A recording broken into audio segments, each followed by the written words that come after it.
June is Men's Health Month, and this month, with Father's Day this Sunday, we're raising awareness about the mental health needs of fathers. Many have an increased risk of mental illness during the transition to fatherhood and during the early years of child rearing. There's so many changes that are happening at that time.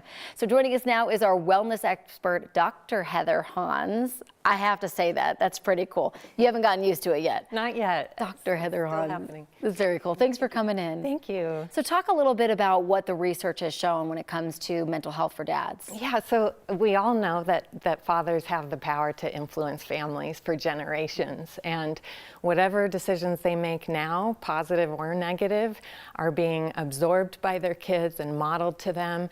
And unfortunately, there's not a lot of research or support for them.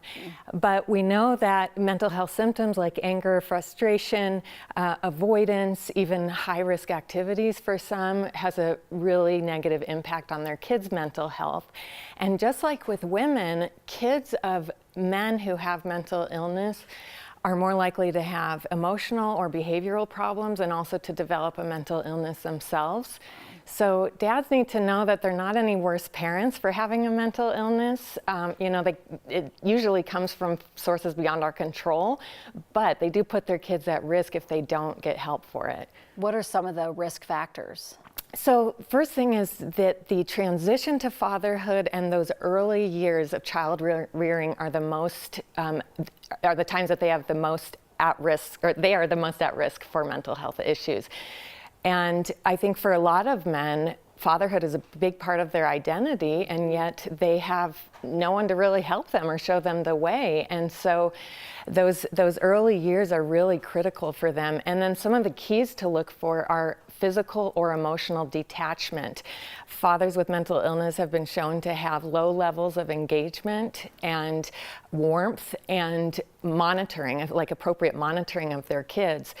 And so they really need to look at sources of parenting experts, look at how to parent effectively so that they can be more confident, reach out their parenting groups, meetup groups, and of course therapists. But a big part of the problem too is that there's a lot of stigma for men still because of these old beliefs about masculinity, and so they end up feeling like they don't have a way to share their feelings or manage them. And I want them to know that there are therapists who specialize in men's and fathers' issues, and that they really have such an influence on kids, and so it's so important. It really is, and I know that those first few years when you're kind of stepping into that role, it can be a shock for both moms and dads, but I feel like moms are more apt to talk about it with their other girlfriends or whatever.